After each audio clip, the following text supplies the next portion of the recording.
Shalom Bapak Ibu yang dikasih oleh Tuhan Yesus. Minggu yang baru, kita percaya bahwa penyertaan Tuhan senantiasa ada bagi kita semuanya. Mari saatnya kita bebaskan hati kita, tanggalkan semua beban, permasalahan, sakit, penyakit pasti disembuhkan oleh Tuhan. Apapun yang menjadi kebutuhan, kita duduk dalam hadirat Tuhan dan Tuhan pasti bekerja. Mari kita satukan hati, satukan roh di hadapan Tuhan. Allah yang Maha Kudus, hadirat-Mu memenuhi kami. Kami di tempat ini Tuhan, kami merasakan bahwa hadirat-Mu menaungi setiap rumah tangga kami. Bapak, Ibu, saudara-saudara kami Tuhan, yang menyiapkan hati, pikiran, dan jiwa. Kami masuk membawa penyembahan, pujian yang berkenan di hadapan Tuhan. Generasi kunci Daud Engkau berkati dalam nama Tuhan Yesus. Roh takut akan Tuhan menaungi kehidupan anak-anak kami. Kami percaya kami akan membawa nama Yesus, nama Tuhan dipermuliakan. Terima kasih Tuhan Yesus. Penuhi kami dengan kuasa-Mu Tuhan.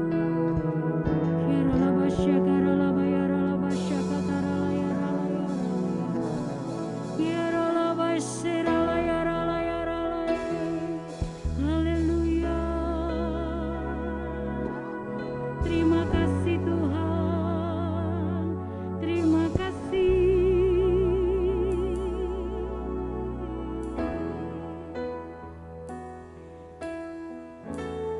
Kami percaya Roh Kudus penuhi hatiku dengan hadir-Mu. Ku rindu memandang wajah-Mu, oh Tuhan, di dalam kekudusan-Mu. Bawaku dekat dalam hati-Mu. Ku rindu mendengar suara-Mu, oh Tuhan, di tempat kudus-Mu sekarang. Ku rasakan kasih-Mu dan indahnya kekudusan-Mu. Penuhi dengan kasih-Mu, diam di hadirat-Mu. Ku mengangkat tanganku dan ku bersyukur, menyembah-Mu. Penuhi dengan kasih-Mu, diam di hadirat-Mu. Kami percaya bahwa Roh Kudus-Mu ada di tempat kami Tuhan. Penuhi hatiku dengan hadir-Mu. Kami rindu memandang-Mu, ku rindu memandang wajah-Mu, oh Tuhan, di dalam kekudusan-Mu. Bawaku dekat dalam hadir-Mu. Ku rindu mendengar suara-Mu, oh Tuhan, di tempat kudus-Mu sekarang. Katakan, ku rasakan kasih-Mu dan indahnya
Terima kasih.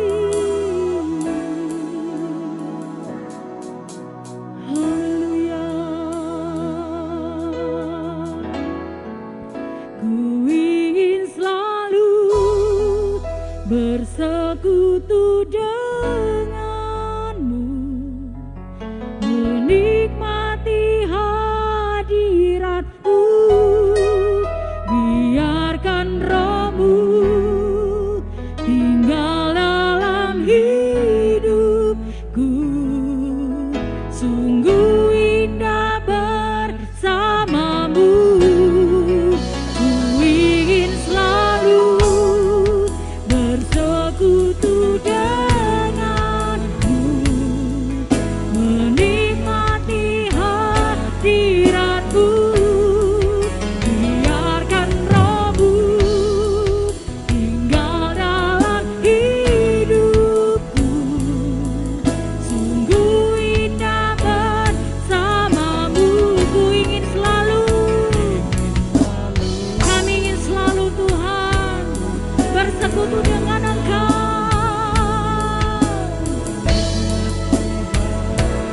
Terima kasih Tuhan. Biarlah rohmu tinggal dalam hidupku. Sungguh indah bersamamu. Ku ingin selalu, selalu bersekutu denganmu. Kerinduan kami Tuhan, menikmati hari-hari hidup kami bersama Yesus. Biarkan rohmu tinggal dalam hidupku.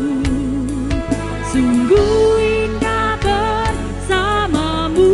Sungguh indah, sungguh indah bersamamu. Sungguh indah, sungguh indah bersamamu.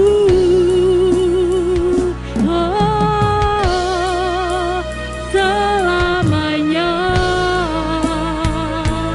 Haleluya, haleluya, haleluya. Terima kasih Tuhan, terima kasih. Kami bersyukur, kami bersyukur kepadamu Tuhan. Haleluya. Terima kasih Tuhan. Kami bangga punya Yesus yang luar biasa. Terima kasih Tuhan Yesus. Haleluya.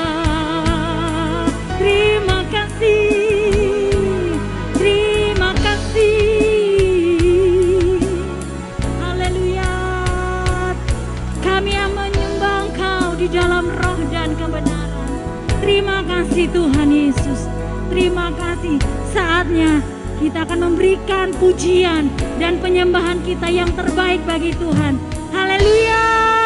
Mari kita berikan tepuk tangan yang meriah bagi Tuhan Yesus yang dahsyat. Tos kiri kanan, keluarga bersama-sama dengan sentuhan daripada Tuhan. Mari siapkan hati kita, kita memuji dan memuliakan nama Tuhan. Haleluya. Biarlah yang bernafas memuji nama Tuhan. Langit dan bumi menyukakan hati Tuhan, sebab Allah yang hidup. Haleluya. Mari kita bertepuk tangan bagi Tuhan Yesus.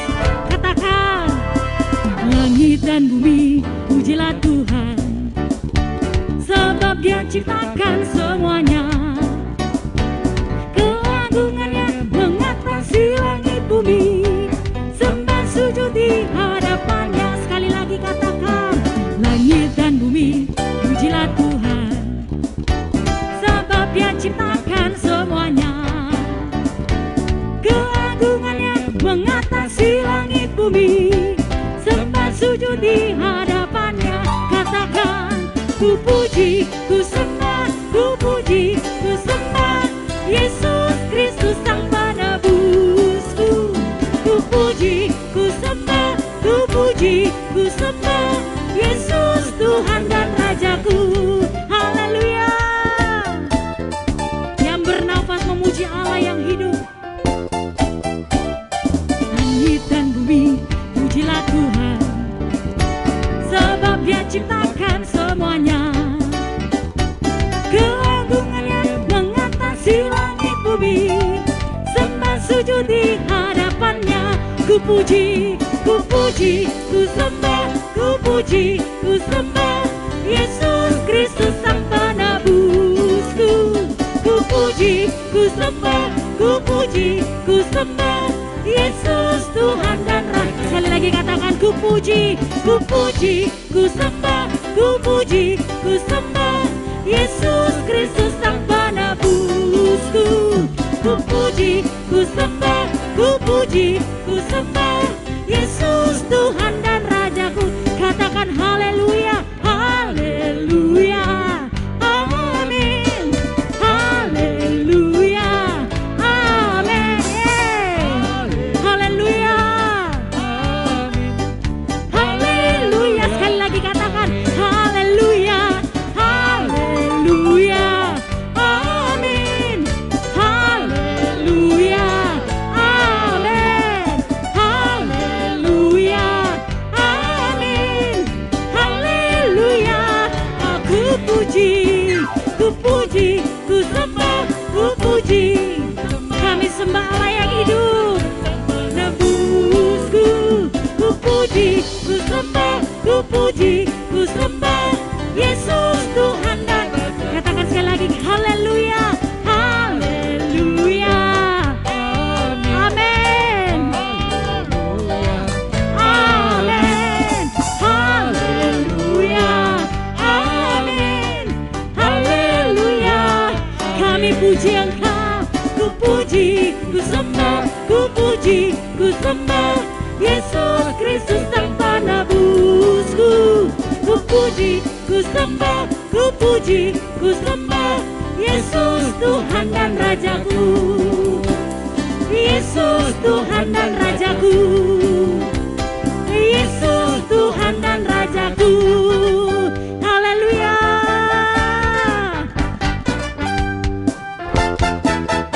Yes, berikan tepuk tangan kemuliaan bagi Tuhan Yesus yang dahsyat.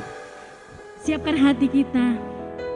Kita akan masuk mendengarkan firman Tuhan yang menguatkan hidup kita sebagai anak-anak yang berkenan di hadapan Tuhan, yang mengasihi Tuhan, yang mencintai Tuhan, akan duduk dalam hadirat Tuhan dan mendengarkan setiap firman-Mu Tuhan Yesus. Segala pujian dan syukur bagi-Mu, Allah yang mulia, kuduslah nama-Mu. Kaulah yang awal, yang akhir dari segalanya. Yesus, Kaulah pujian bagiku. Segala pujian dan syukur bagi-Mu, Allah yang mulia, kuduslah nama-Mu. Kaulah yang awal dan akhir dari segalanya. Yesus, Kaulah pujian bagiku. Sekali lagi, mari kita angkat tangan bagi Tuhan.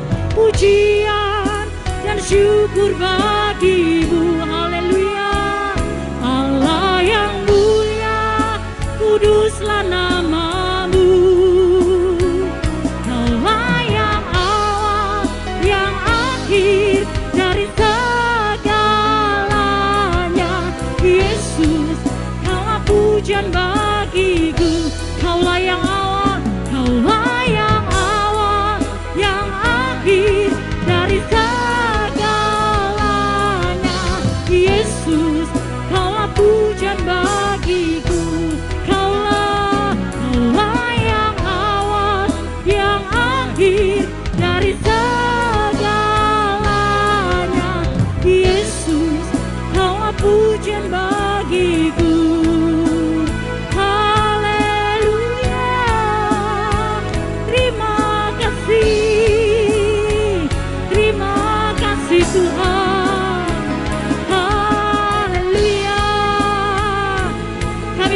bersyukur punya Yesus. Engkau Allah yang awal dan akhir Tuhan. Engkau selama-lamanya. Terima kasih. Terima kasih. Haleluya. Haleluya. Terima kasih Tuhan. Terima kasih. Terima kasih Tuhan Yesus.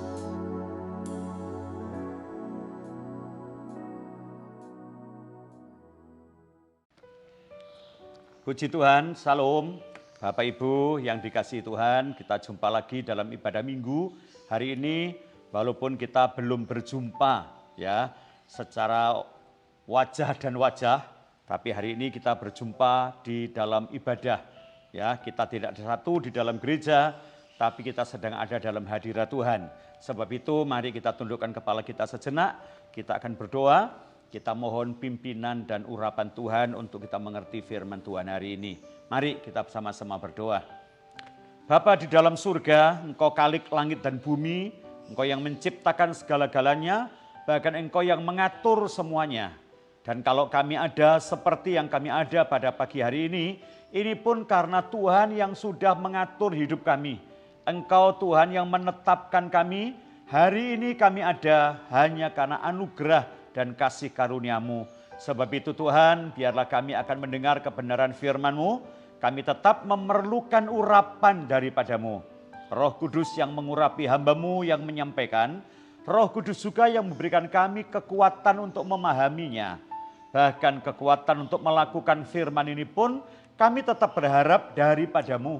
Karena dari kekuatan kami tidak dapat melakukannya. Tapi kalau Roh Tuhan yang memimpin hidup kami, maka kami sanggup melakukan kebenaran firman-Mu.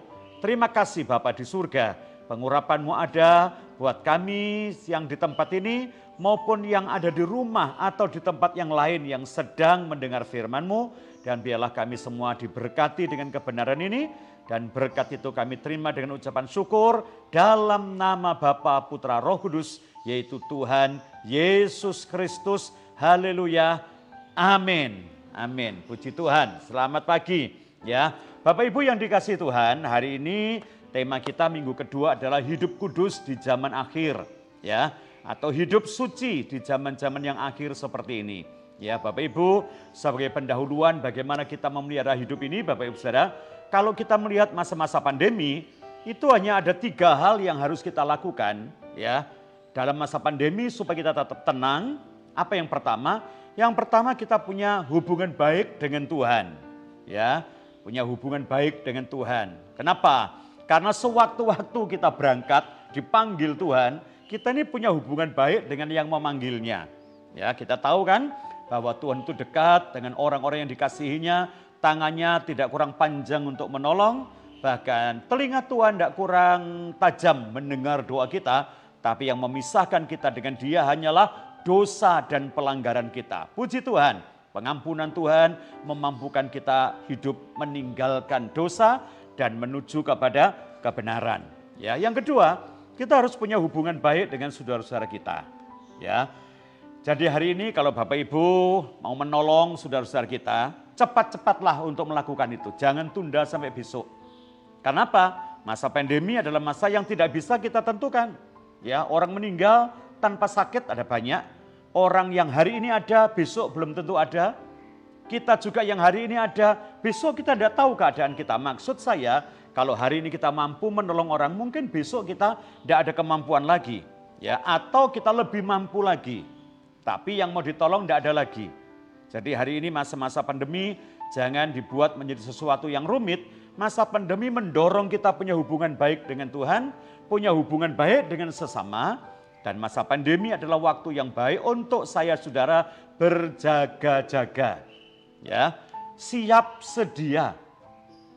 Nah, dalam satu hal kita berjaga-jaga itu adalah hidup dalam kekudusan. Ini sudah akhir zaman. Hidup dalam kesucian, dalam kebenaran. Ya, nah untuk itu pada minggu ini kita melihat tema ini gereja kita ya. Sebab itu mari kita sama-sama kita akan membaca dari satu perikop dalam Alkitab kita yang terdapat dalam kitab Galatia pasal yang ke-5, ayat yang ke-16 sampai dengan ayat yang ke-26, 16 sampai 26 secara menyeluruh kita akan baca sebentar. Galatia pasal 5 ayat 16 sampai 26. Silakan Pak. 16. Maksudku ialah hiduplah oleh roh, maka kamu tidak akan menuruti keinginan daging. 17. Sebab keinginan daging berlawanan dengan keinginan roh, dan keinginan roh berlawanan dengan keinginan daging, karena keduanya bertentangan. Sehingga kamu setiap kali tidak melakukan apa yang kamu kehendaki. 18. Akan tetapi jikalau kamu menyembiri dirimu dipimpin oleh roh, maka kamu tidak hidup di bawah hukum Taurat. 19. Perbuatan daging telah nyata, yaitu percabulan, kecemaran, hawa nafsu. 20. Penyembahan berhala, sihir, perseteruan, perselisihan, iri hati, amarah, kepentingan diri sendiri, percideraan, roh pemecah. 21. Kedengkian, kemabukan, pesta pora, dan sebagainya. Terhadap semuanya itu kuperingatkan kamu seperti yang telah kubuat dahulu, bahwa barang siapa melakukan hal-hal yang demikian, ia tidak akan mendapat bagian dalam kerajaan Allah. 22. Tetapi buah roh ialah kasih, sukacita, damai sejahtera, kesabaran, kemurahan, kebaikan, kesetiaan. 23. Kelemah lembutan, penguasaan diri. Tidak ada hukum yang menentang hal-hal itu. 24. Barang siapa menjadi milik Kristus Yesus, ia telah menyalibkan daging dengan segala hawa nafsu dan keinginannya. 25. Jikalau kita hidup oleh roh, baiklah hidup kita juga dipimpin oleh roh. 26. Dan janganlah kita gila hormat, janganlah kita saling menantang dan saling mendengki. Amin. Oke, Bapak Ibu yang dikasihi Tuhan, waktu kita membaca surat Galatia, sebenarnya surat ini adalah surat yang sangat istimewa. Mungkin saudara yang sering dengar khotbah saya berkata, loh Pak, ya semua kitab kok istimewa atau Pak? Ya, saya katakan istimewa itu karena kitab ini memang punya satu keistimewaan yang lain. Ya, secara menyeluruh saya akan sampaikan kepada Anda, surat ini ditulis oleh Paulus, disampaikannya kepada jemaat yang ada di Galatia. Dari Galatia itu adalah satu daerah, ya, ada di daerah sebuah provinsi yang namanya Galatia. Ini sebuah surat yang ditulis oleh Paulus kira-kira sekitar tahun 49 Masehi. Ya, tahun itu Bapak Ibu Saudara, di daerah-daerah Galatia itu memang ada beberapa kota. Di sana dikatakan ya, misalnya ada kota namanya Antioquia, Pisidia, Iconium, Listra, Derbe, ya. Nah, salah satu kota di daerah Pisidia ini ada kota Antioquia. Nah, yang tidak kebetulan juga surat ini ditulis oleh Paulus dari kota namanya Antioquia juga. Tapi perhatikan, ada Antioquia di Syria, tempat gereja pertama-tama ada di sana, dan di Antioquia inilah yang pertama kali orang percaya disebut Kristen. Di Antioquia, belum pindah Yerusalem. Ya, mungkin ini sinode gereja yang pertama gitu ya. Di Antioquia, tapi Antioquia Syria ditujukan kepada Antioquia yang lain, yaitu Antioquia Pisidia. Gitu ya. Jadi saudara jangan bingung, ada satu nama, kota, ada di sana, ada di sana. Ya, misalnya, kalau saya berkata, mau kemana? Ya, ke Sidomulyo. Itu ada Sidomulyo Batu, ada Sidomulyo Pakisaji, ada Sidomulyo Tumpang, ada Sidomulyo Blitar. Nanti di Solo juga ada Sidomulyo. Nah, ini jelas di Sidomulyo Blitar gitu ya. Jadi saya katakan kepada Anda, walaupun Alkitab kita tidak menuliskan itu, ini ditulis dari Antioquia Syria, Antioquia jemaat yang mengutus Paulus melayani. Setelah itu dituliskannya kepada jemaat Antioquia yang ada di Pisidia, jemaat yang pernah dilayani oleh Paulus. Kapan? Kalau kita lihat perakiraannya mungkin setelah pelayanan penginjilan yang pertama, Paulus pulang ke Antioquia, lalu Paulus mendengar berita tentang jemaat Galatia, dia tulis surat untuk menyelesaikan beberapa persoalan-persoalan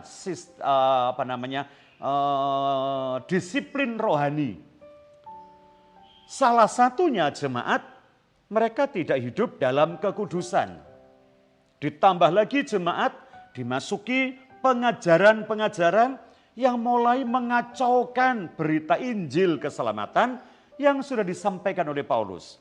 Ya, makanya kalau kita lihat secara khusus pasal 5, Bapak Ibu, surat Galatia pasal 5 sebenarnya adalah surat yang memberitakan tentang sebuah kemerdekaan. Ya, coba kita lihat Galatia pasal 5 ayat 1 ya sebagai sebuah pendahuluan kita. Pasal 5 ayat 1. Silakan Pak. Pasal 1. Supaya kita sungguh-sungguh merdeka, Kristus telah memerdekakan kita. Karena itu berdirilah teguh dan jangan mau lagi dikenakan kuk perhambaan. Oke. Pasal 5 ayat 1, supaya kita ini sungguh-sungguh merdeka, Kristus telah memerdekakan kita. Supaya sungguh-sungguh merdeka. Mungkin Bapak Ibu pikir, loh merdeka kok sungguh-sungguh itu apa? Ada merdeka yang tidak sungguh-sungguh. Apa tempat merdeka itu? Merdeka itu adalah kata bebas, free. Makanya kemerdekaan seringkali disebut dengan freedom. Ya, bebas, merdeka, tidak dituntut. Ya, bebas dari sebuah tuntutan. Jadi kalau orang dituntut di pengadilan lalu dikatakan bebas, ya, itu merdeka. Ya, tetapi sebenarnya kemerdekaan yang tidak sungguh-sungguh ini adalah kemerdekaan yang hanya terbatas dengan sebuah batas yang namanya kematian. Ya, jadi dimanapun orang merdeka itu satu kali akan mati. Nah, setelah mati itu tetapkah dia merdeka atau dia dijajah oleh penjajahan, kesengsaraan yang sampai selama-lamanya? Dalam artian itu api neraka. Nah, Paulus tidak mau jemaat Galatia supaya kamu benar-benar merdeka, sungguh-sungguh merdeka. Kristus telah memerdekakan kamu. Kamu merdeka dari penjajahan di muka bumi.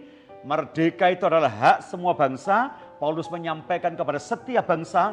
Makanya Indonesia percaya Indonesia punya satu data ya yang otentik ya dalam pembukaan Undang-Undang Dasar kita di sana dikatakan bahwa kemerdekaan adalah hak segala bangsa. Ini yang menyadari Paulus untuk pergi ke segala bangsa. Ditambah lagi dengan amanat agung, Tuhan Yesus berkata, pergilah kamu ke seluruh bangsa. Jadikan mereka muridku, artinya buat mereka merdeka supaya sungguh-sungguh merdeka. Dan sampai kematian pun mereka tetap merdeka, kita tetap merdeka. Makanya surat Galatia diberikannya supaya kemerdekaan kita ini berlangsung terus sampai di surga. Nah, untuk mencapai surga, hidup kekudusan ini syarat yang utama dan yang pertama. Ya. Nah, sebab itu kita tahu. Kalau begitu merdeka dalam kekristenan itu merdeka yang bagaimana? Bukan merdeka bebas sebebas-bebasnya, tapi merdeka kita adalah merdeka yang ditandai dengan pemindahan kekuasaan. Coba kita lihat ya, Roma pasal 6 ayat 22. Roma pasal 6 ayat yang ke-22.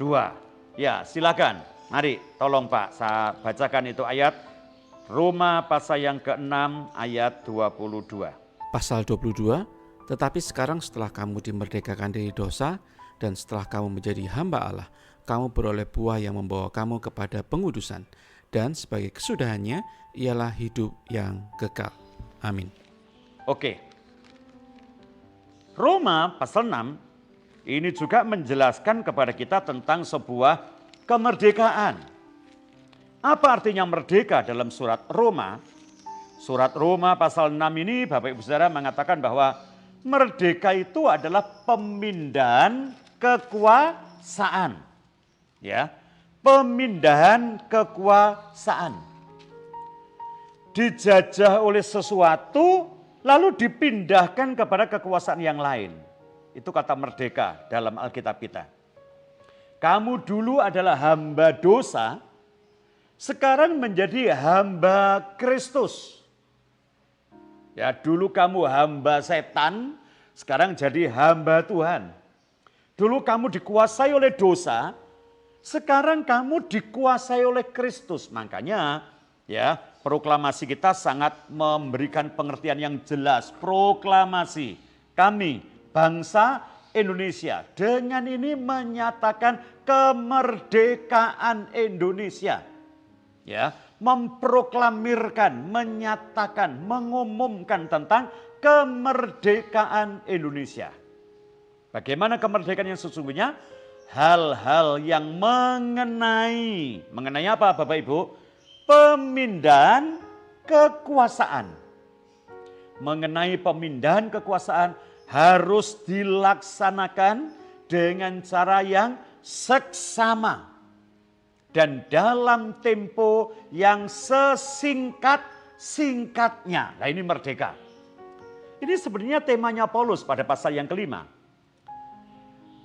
Ada pemindahan kekuasaan dari dosa menjadi hamba Kristus, hamba kebenaran, hamba Tuhan, di mana yang namanya pemindahan kekuasaan ini dilakukan dengan cara seksama, sungguh-sungguh, ya, dan dalam tempo yang sesingkat-singkatnya. Prinsip Alkitab juga begitu. Orang bertobat itu harus sesingkat-singkatnya pindah, tidak pelan-pelan, ya. Orang yang biasanya misalnya minum, mabuk-mabuk, nanti kita bicara tentang kemabukan. Mabuk lalu bertobat, kenal Tuhan, dibaptis, tapi dia tetap mabuk. Lalu ditegur temannya, loh katanya kamu dibaptis, kok tetap mabuk? Iya, dulu sebelum baptis kan 6 botol. Sekarang sudah tinggal 5, nanti kan lama-lama terus 4. Lama-lama 3, lama-lama 1, terus baru tidak minum. Kan semua berjalan pelan-pelan. Nah, ini Alkitab tidak dukung. Proklamasi bangsa kita juga tidak dukung. Yang didukung adalah pemindahan itu dilakukan dengan cara seksama. Dan dalam waktu, dalam tempo yang sesingkat-singkatnya.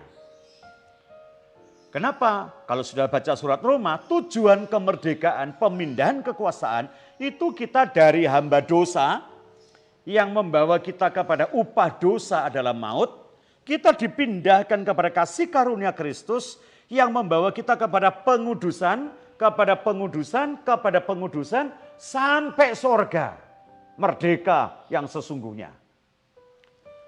Lah kalau kita pelan-pelan dikhawatirkan 6 botol habis dibaptis, 5 botol 5 tahun kemudian, 4 botol 5 tahun kemudian, berapa puluh tahun kemudian tinggal 1 botol hampir habis mati.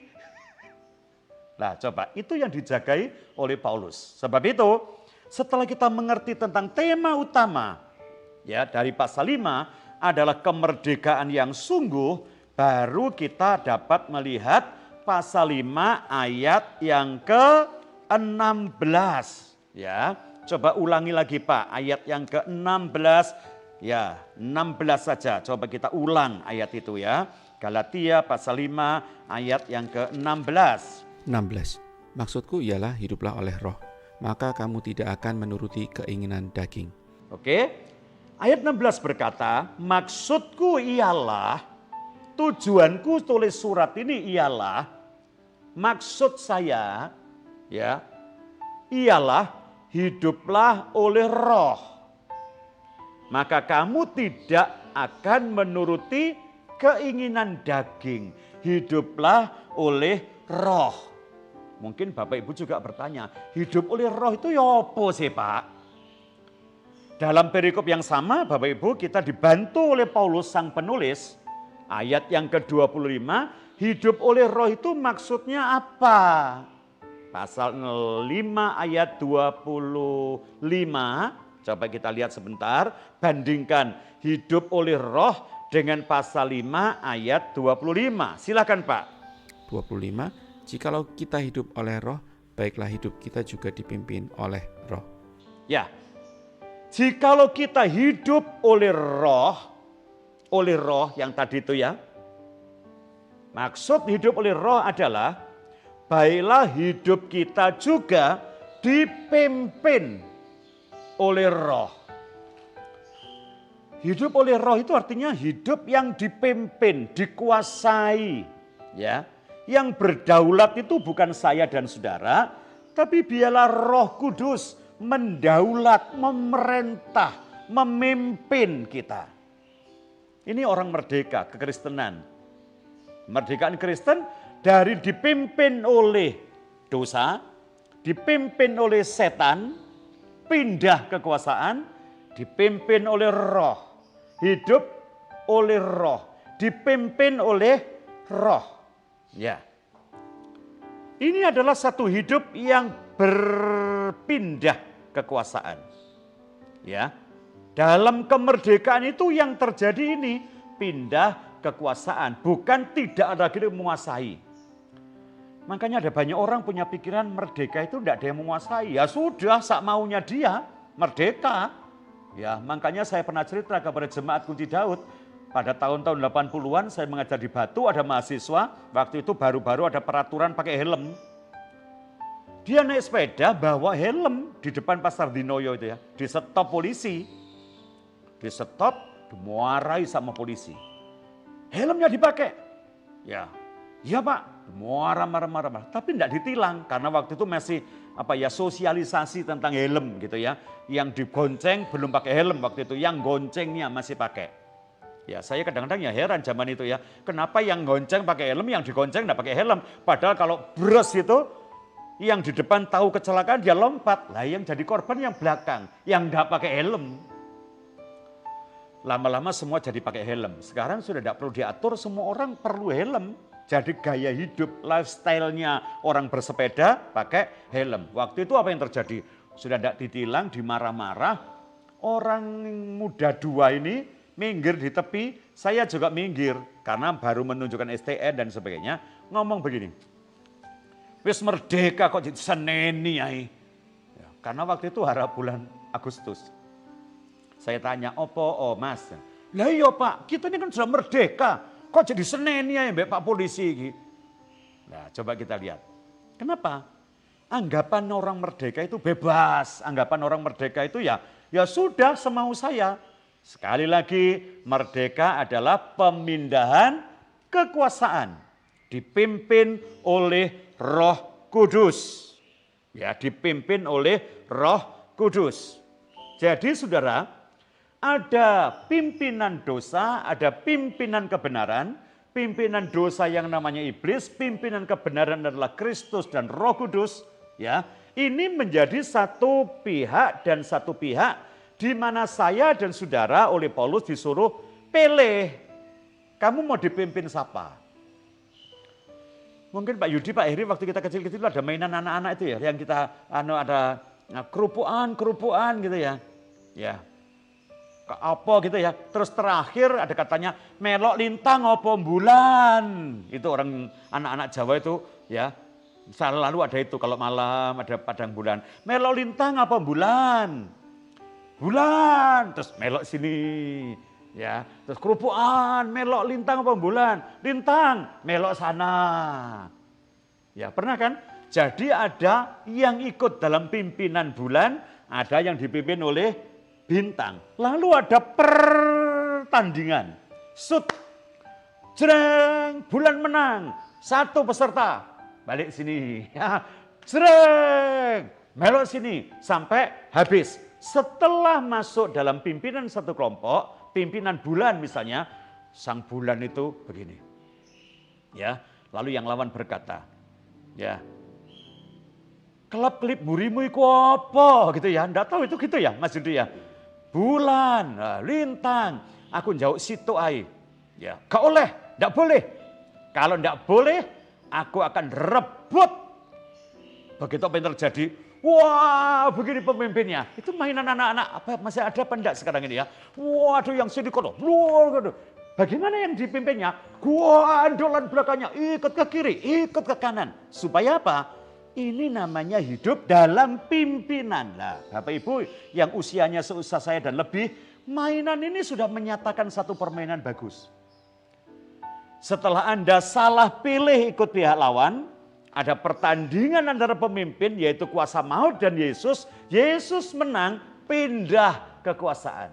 Tahu yang kalah, yang kehilangan anggota itu masih begini. Apa kelap-kelip nang burimu itu? Apa yang menyala-nyala di belakangmu? Inilah jiwa-jiwa yang diselamatkan. Aku akan rebut kembali. Tidak, katanya Roh Kudus. Aku melindunginya. Wah, terjadi seperti mainan begini ya. Kapan sang anggota ini masuk sana? Waktu dia lepas. Yang lain muter-muter gini, yang lain muter gini, dia mungkin lelah, wis kesel, lepas, ditangkap oleh si lawan. Kembali kepada penguasaan lawan. Ini merdeka semu, kata Paulus. Supaya kamu sungguh-sungguh merdeka, Kristus melepaskan kamu, biar kamu dipimpin. Ya, biar kamu dipimpin. Maksudku ialah hiduplah dalam pimpinan Roh Kudus. Ayat 17, yuk lanjut sedikit. 17. Sebab keinginan daging berlawanan dengan keinginan roh, dan keinginan roh berlawanan dengan keinginan daging, karena keduanya bertentangan. Sehingga kamu setiap kali tidak melakukan apa yang kamu kehendaki. Oke, ini menunjukkan ada satu perlawanan. Ya, sebab keinginan daging berlawanan dengan keinginan roh, keinginan roh berlawanan dengan keinginan daging. Karena keduanya bertentangan. Jadi ada perang kekuasaan. Seperti mainan tadi itu terus begini. Di manakah medannya? Medannya di hati saya, di hati saudara. Jadi kita ini sebenarnya sebuah medan yang diperebutkan. Sebab itu saudara mau dukung yang mana? Sampai-sampai Paulus berkata, sebab itu sehingga kamu katanya setiap kali tidak melakukan apa yang kamu kehendaki. Maksudku ingin berbuat baik, ingin jaga kekudusan, hidup dalam kesucian, malah yang jahat yang aku lakukan. Itu Paulus berkata demikian. Tapi Paulus mengaku itu bukan aku yang melakukannya. Siapa yang melakukannya? Kuasa dosa yang ada di dalamku. Ya. Kuasa dosa, kuasa yang menguasai aku. Waktu itu aku condong kepada kuasa ini. Aku hanyut. Tapi Paulus berkata, seandainya aku condong ke sini, pasti aku melakukan yang baik. Itu pun bukan aku yang melakukannya. Lah siapa? Roh Kudus yang ada di dalam aku. Makanya ayat 18 berkata, tetapi jikalau kamu memberi dirimu itu apa ya? Menyerahkan dirimu untuk dipimpin oleh roh, maka kamu tidak hidup di dalam hukum Taurat. Ya. Tidak hidup dalam sebuah peraturan yang tidak dapat memberi kekuatan kepada kita. Peraturan itu baik, tapi orang tergoda dengan peraturan itu. Larangan itu bagus, tapi orang menjadi tertarik kepada larangan itu. Makanya saudara kalau kita lihat anak-anak kita kadang-kadang lihat lucu ya. Satu kali ponakan saya ini ya, rumahnya lagi dibangun. Zaman itu kalau bangun rumah kan pakai gamping dicor. Com, bukan dicor ya, dicom ya. Dikasih air.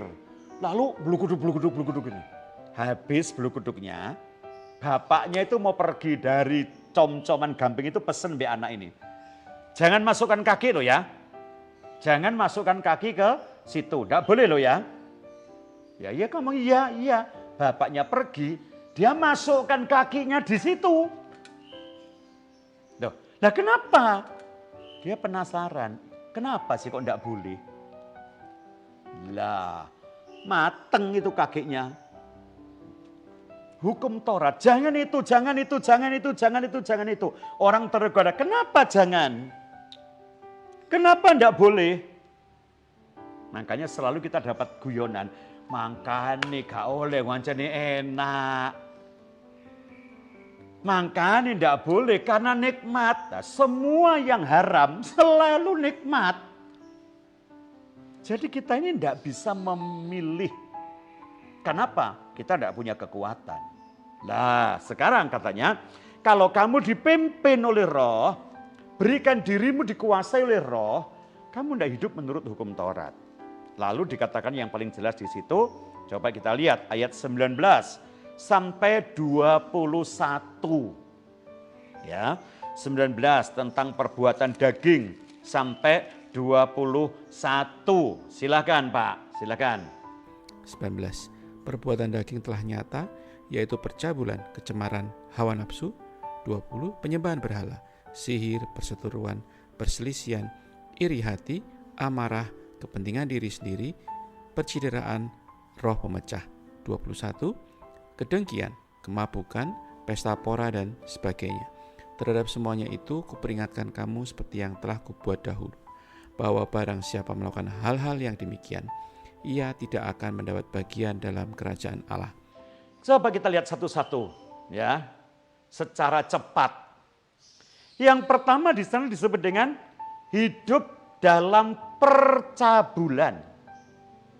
Percabulan itu bahasa Yunaninya pakai kata porneia. Porneia yang kita dengar sekarang, porneia itu gampang wis basa Jawane porno.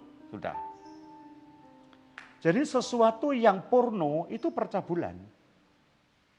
Tindakan, lihat film, nyimpen gambar, memikir sesuatu, itu percabulan. Ya, kita tidak usah jelaskan ya itu ya, karena Paulus berkata, dosa yang satu ini untuk menyebut saja saya tidak mau. Ya, tetapi ya, yang kedua, coba kita lihat dulu ya. Kecemaran. Loh, apa kecemaran ini Pak? Dalam bahasa Yunani dipakai kata akatarsia. Ya, akatarsia ini dosa percabulan, dosa seksual, perbuatan jahat yang masih ada dalam pikiran dan keinginan. Makanya orang berzina itu tidak perlu ditangkap basah waktu berbuat zina, kata Tuhan Yesus. Waktu engkau melihat lawan jenismu, tergerak hasratmu, engkau berzina dengan dia. Itu namanya kecemaran. Berikut, hawa nafsu. Itu bahasa Yunaninya aselgeia. Ya, yaitu mengikuti nafsu atau keinginan sedemikian rupa ya sehingga tidak lagi punya rasa malu, tidak ngerti rasa sopan. Itu namanya hawa nafsu. Tidak usah terlalu dalam Bapak Ibu Saudara. Ya, ibu-ibu pakai rok terlalu cekak, itu hawa nafsu sudah. Ya. Bapak-bapak jalan-jalan tanpa pakai kaos atau sebagainya, pakai celana terlalu pendek. Sampai orang berkata, "Loh kok enggak tahu malu ya?" Itu sudah hawa nafsu. Dan membedakannya apa kalau begitu? Ya sudah, bedakan sendirilah. Kalau perempuan ya hawa nafsu, mungkin kalau laki-laki ya nafsu hawa gitu ya. Ya enggak tahu sudah. Atau laki-laki yang hawa nafsu, perempuan yang nafsu hawa. Yang penting orang yang enggak bisa tahu lagi rasa malu, itu dia sudah masuk dalam dosa yang namanya hawa nafsu. Ya, yang keempat, penyembahan berhala. Mari kita buka dalam Kolose pasal yang ketiga ayat 5. Ya, Kolose pasal 3 ayat yang kelima. Ya, betul. Yang disebut dengan penyembahan berhala yaitu menyembah roh atau orang atau patung berhala atau kepercayaan kepada seseorang atau lembaga, organisasi, ya, atau benda yang dianggap punya kuasa setara dengan Tuhan. Wah, itu penyembahan berhala. Jadi kalau Bapak Ibu mengangkat berat anak lebih dari Tuhan atau setara dengan Tuhan, itu berhala. Ya. Jadi Bapak Ibu mesti berani berkata kepada pasangan hidup mungkin ya walaupun menyakitkan. Aku ini mengasihi kamu, aku cinta kamu. Tapi sorry, kamu adalah yang kedua. Pasti pasangan hiduplah kemarah, apalagi ibu. Terus yang pertama siapa? Yang pertama Tuhan. Kenapa? Alkitab menjelaskan hanya maut yang dapat memisahkan kita. Jadi setelah kematian, pisah. Yang tidak berpisah dengan kita siapa? Tuhan. Ya. Lanjut. Selain yang namanya penyembahan berhala adalah sihir. Sihir ini dalam bahasa Yunani dipakai kata parmakeia. Parmakeia adalah ilmu atau kemampuan mendapatkan sesuatu keluar dari alam nyata. Ya. Spiritisme, sihir hitam, nyembah setan, termasuk penggunaan obat-obat terlarang dan narkoba. Kita keluar dari alam ini. Ini termasuk sihir yang akan menyulap, menyihir hidup kita. Ya. Lalu berikutnya, ada yang namanya perseteruan. Ektera dalam bahasa Yunani. Apa itu perseteruan? Yaitu perbuatan bermusuhan hebat. Yang disertai dengan kebencian. Sangat dahsyat. Sampai lihat orangnya saja tidak mau. Sorry. Kadang-kadang ini masuk gereja loh saudara. Jangan duduk situ, biasanya itu duduk sebelah. Ayo kita duduk sana, supaya tidak didajari sama itu. Ya, yang lain berkata, waduh pelayanan, kalau dia yang melayani aku tidak suka. Anda lagi ibadah, tapi Anda masuk dalam dosa perseteruan. Lalu, betapa kita ini menjaga hidup ini dengan luar biasa. Makanya tidak bisa dengan kekuatan sendiri, dengan Roh Kudus. Ya, perselisihan. Dipakai kata iris. Iris itu bertengkar, ya. Perebutan keunggulan. Aku yang harus lebih unggul. Mungkin Anda tidak rebutan warisan, tapi Anda rebutan kehormatan. Itu juga yang namanya perselisihan. Ya. Nanti yang lain pro yang mana? Sama-sama jadi singer, yang ini mikir dipateni. Mangap-mangap kayak ikan koi gitu ya. Tapi enggak tahu suaranya. Yang ini digedekno. Pesan sama satu. Nanti mic dia kecil no ya. Mic saya sing rodok gede no. Nggak enak suaranya. Seliring. Ya, false. Yang lain lagi berkata, ini juga perseteruan, perselisihan. Perselisihan di mana? Perselisihan dalam pelayanan. Berikut ada geram. Geram itu dalam bahasa Yunani dipakai kata tumos. Bahasa Jawa gregeten. Bahasanya orang Sumba gigi asam. Ya, apa itu geram? Geram adalah kemarahan meledak, berkobar-kobar dengan tindakan, dengan kata-kata yang keras. Ini geram. Nah, itu tidak boleh ada di dalam jemaat.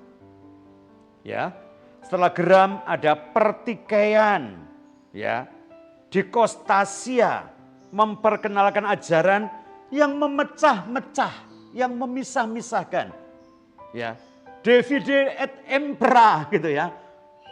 Kenapa?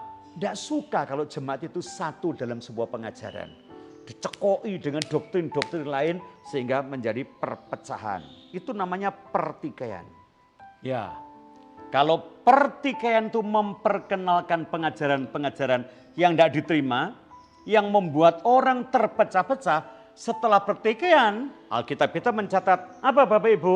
Roh pemecah. Nah, jadilah perpecahan. Persatuan gereja menjadi kacau. Ini roh pemecah. Sebab itu gereja, satu gereja, ada beberapa grup. Di Filipi juga terjadi, tidak cuma Galatia.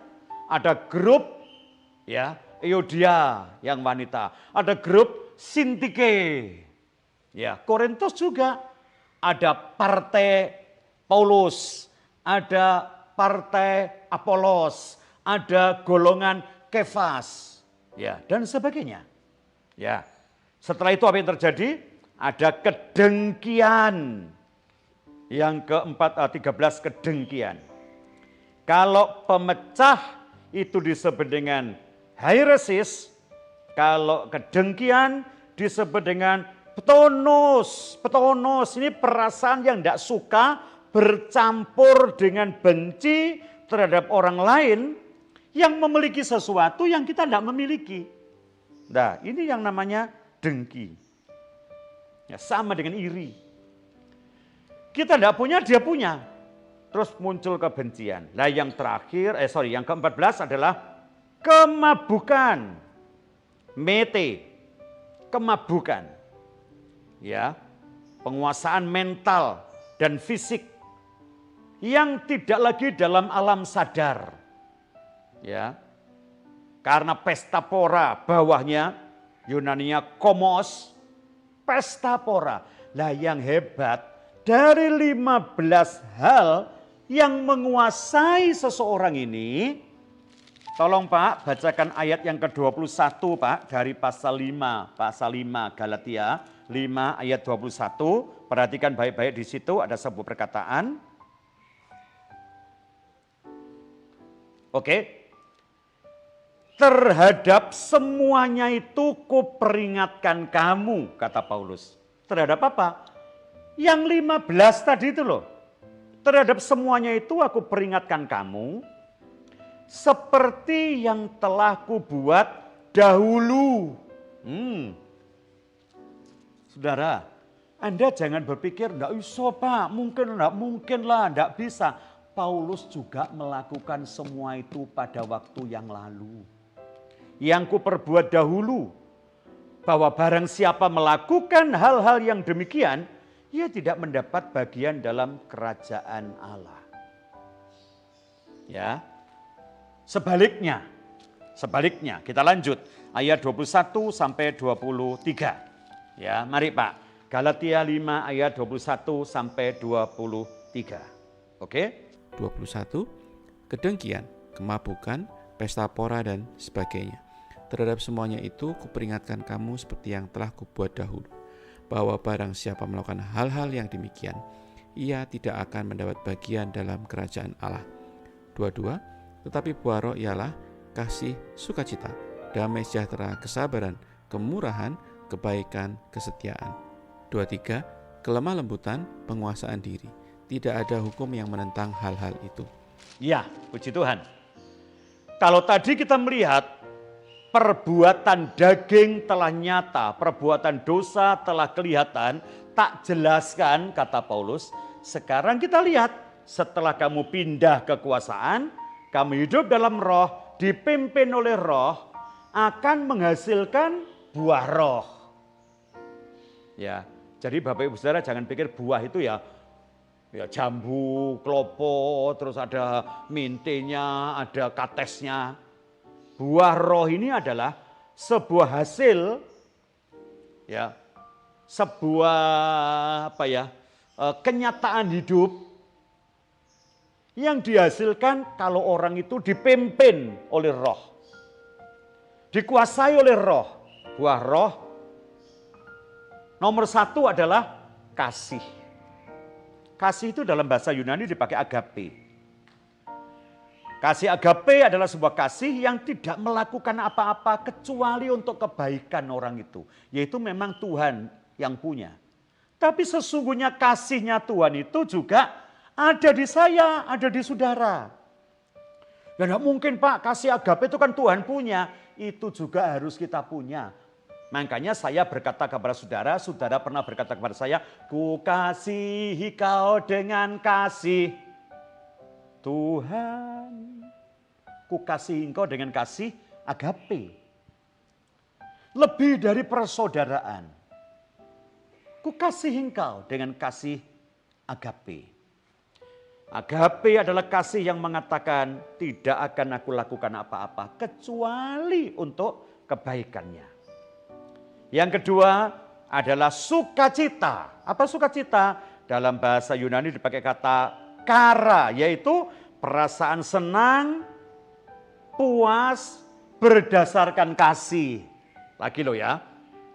Ini bukan senang berdasarkan kemenangan atas permusuhan, menang, senang berdasarkan hasil dari perebutan pertikaian, tapi rasa sukacita ini adalah senang, ya, bahagia yang berlandaskan atas apa? Kasih. Ya, ini sukacita. Lalu yang ketiga, damai sejahtera.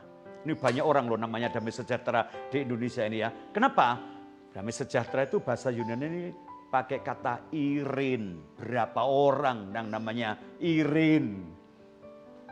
Ya, saya kenal seorang namanya Irin. Ya, waduh, lebih dari 5. Ya, lebih dari 5. Kalau saya cari dengan cepat, ada dokter Irin, ada guru namanya Irin, ada anaknya teman saya namanya Irin, ada pemimpin Aglow di Surabaya namanya Ibu Irin, di Semarang saya kenal juga dengan seorang ibu namanya Irin. Dengan cepat saya dapat 5. Tapi kalau saya cari nama Irin, waduh banyak. Ya, mungkin termasuk juga teman laki-laki. Pak Irin, wah itu kan hanya ada paknya, jadi Pak Irin ya. Jadi kalau gitu mungkin Pak Sejahtera ya, Pak Irin, ya, Pon Irin, itu dino lahir dino Kemis Pon penuh sejahtera mungkin namanya Pon Irin, ya. Coba kita lihat, apa itu damai sejahtera? Perasaan senang, puas. Nah, coba kita lihat Filipi pasal 3. Ini ada sesuatu yang aneh. Filipi pasal 3 ayat 14. Ya. Hendaklah damai sejahtera Kristus itu memerintah dalam hatimu. Saudara-saudara, kalau ada orang susah kan kita doakan, pendeta-pendeta, ya hamba-hamba Tuhan, Tuhan kami minta damai sejahtera-Mu turun atas dia. Saya ya ulang-ulang saudara lakukan itu. Tuhan kami minta damai sejahtera Tuhan akan mengaliri dia. Saya jadi sadar satu kali Tuhan berkata, damai sejahteraku kuberikan, kutinggalkan. Irinku, damai sejahteraku. Ya, lihat. Kutinggalkan. Dan damai sejahtera yang kuberikan ini beda sama Irin lain, sama damai sejahtera yang lain. Nah, saya jadi ya malu Pak, sembahyang mbek Tuhan ini ya. Tuhan kami minta damai sejahtera. Wis tak kasih, sudah. Nah terus kenapa kok kita tidak ada damai sejahtera? Katanya tuh kitab Filipi, damai sejahtera itu harusnya memerintah, menguasai, membungkus hatimu. Ya, bagus ya. Nanti kapan-kapan kita belajar kitab Filipi juga. Hari ini Galatia dulu. Kemudian yang berikutnya, yang keempat adalah kesabaran. Makrotonia, ini namanya kesabaran. Makrotomia adalah ketabahan, panjang sabar, betah, tidak mudah marah, tidak mudah putus asa, sabar sekalipun dalam penderitaan, ya, tabah dalam menghadapi kesulitan, tenang menghadapi pandemi. Ini yang termasuk namanya kesabaran. Dengan keyakinan semua pasti akan berlalu. Siapa yakin pandemi akan berlalu? Ya, katakan amin. Pandemi pasti berlalu. Dan kita harap begitu pandemi berlalu, ya, COVID-19 selesai, semua varian-variannya habis, saya dan Anda ada di sana. Sebab itu sabar, ya. Kita harus sabar ya. Makrotomia. Berikut yang kelima, kemurahan. Kemurahan ini bahasa Yunaninya krestotes, yaitu tidak mau menyakiti orang lain dengan sebuah tindakan. Tidak mau menyakiti orang lain dengan sebuah tindakan yang menyebabkan sebuah penderitaan. Ya. Jadi saudara-saudara yang pernah dicubit, karena dicubit itu sakit, jangan cubit orang. Cubitannya sekali, jaremnya itu 3 hari, itu penderitaan. Ya, jangan. Kemurahan. Sebab itu kalau orang punya kemurahan, kalau kamu saya cubit saya, sudah aku tidak mau nyubit kamu.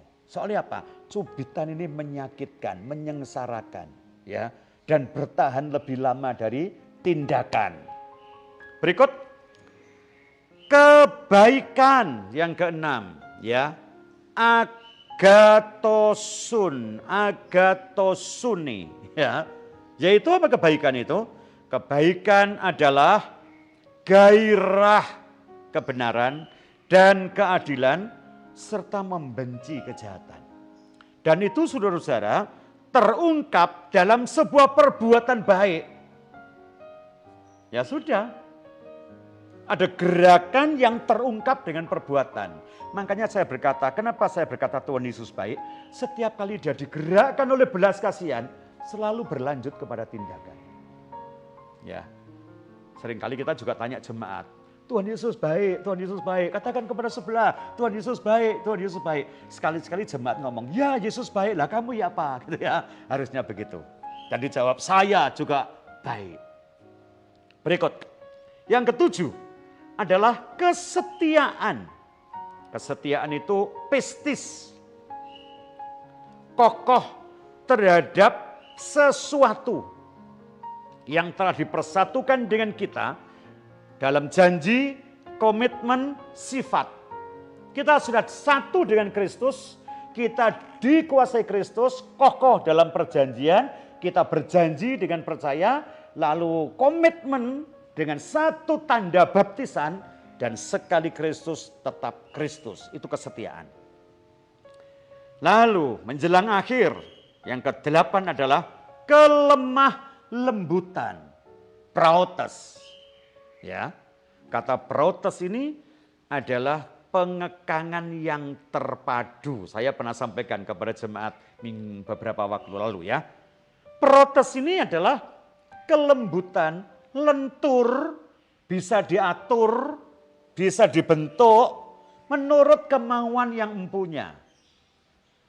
Bapak Ibu, kalau saudara-saudara masuk rumah saya ini biasanya ada banyak kembang-kembang plastik. Karena saya ini orang ya suka dengan kembang plastik itu. Kenapa? Yang paling saya suka dengan bunga plastik itu praotes. Gampang diatur. Aku maunya kembang itu madhep sini. Ya tak tekuk madhep sini sudah. Oh, lek kenceng kamu elek. Jadi lek daunnya sudah kenceng, kamu tidak boleh kenceng. Kamu mesti menggok sini lalu putar ke sini. Nah, itu tak tekuk bunga plastik itu. Manut. Nah, ini protes.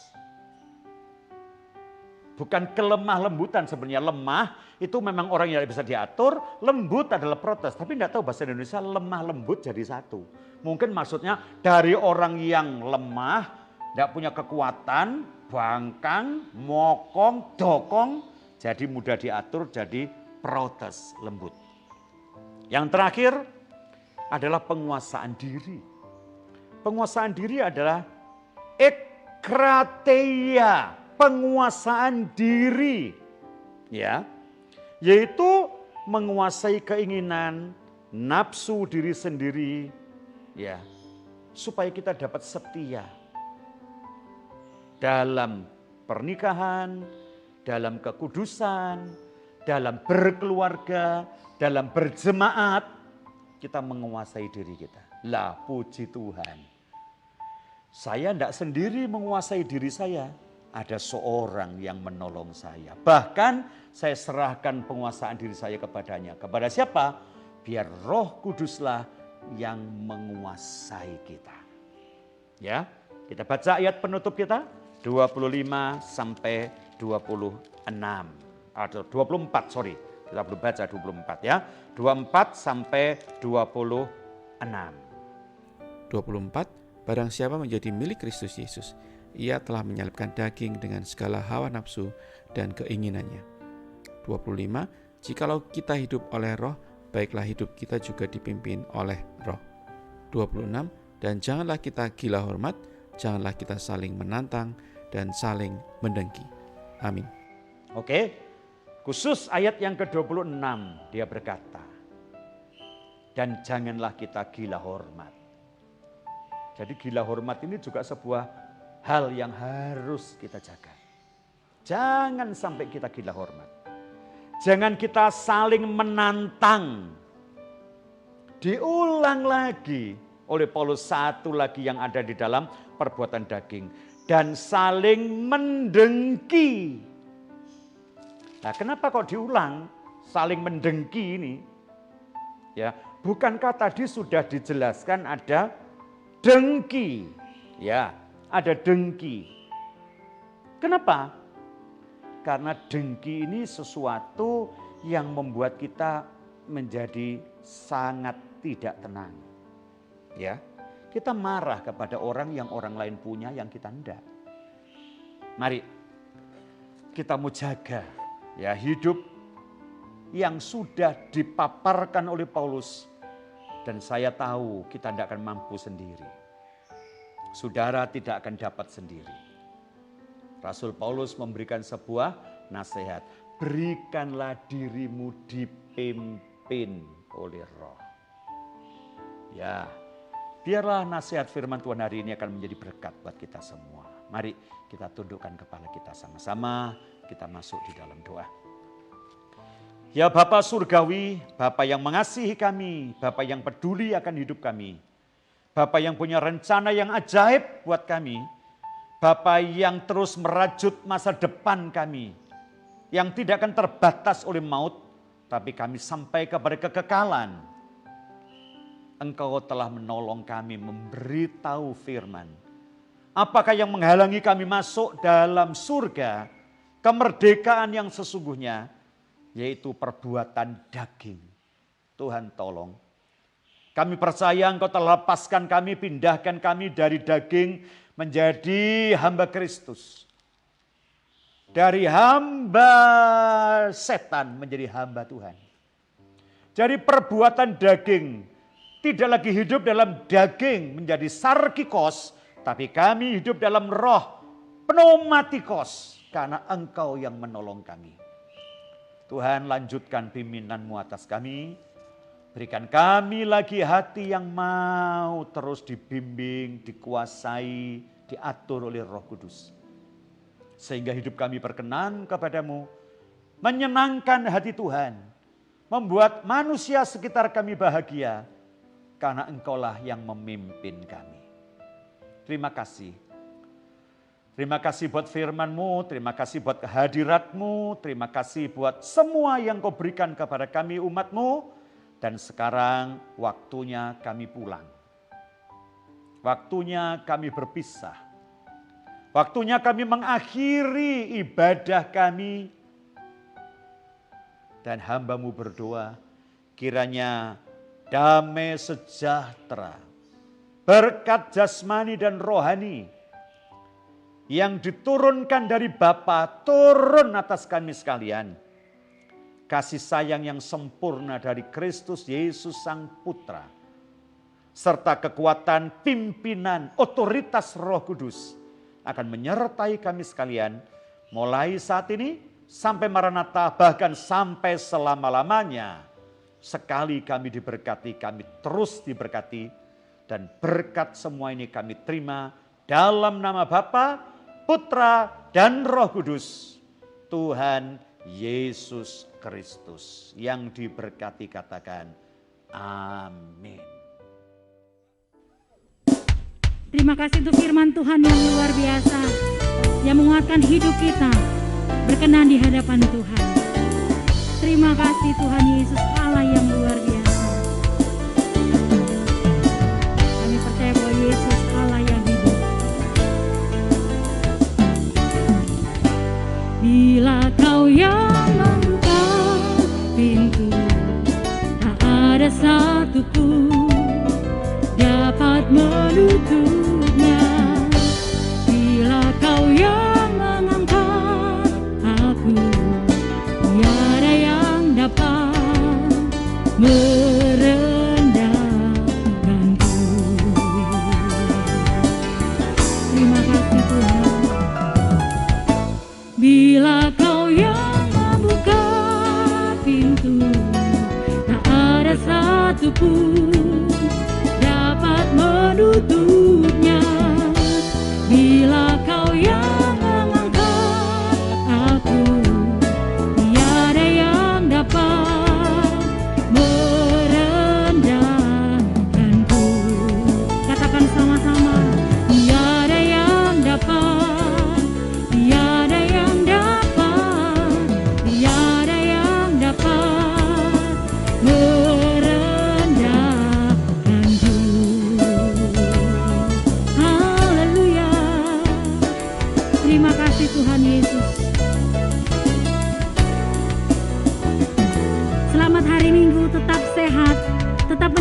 berkat-berkat Tuhan sepanjang minggu ini.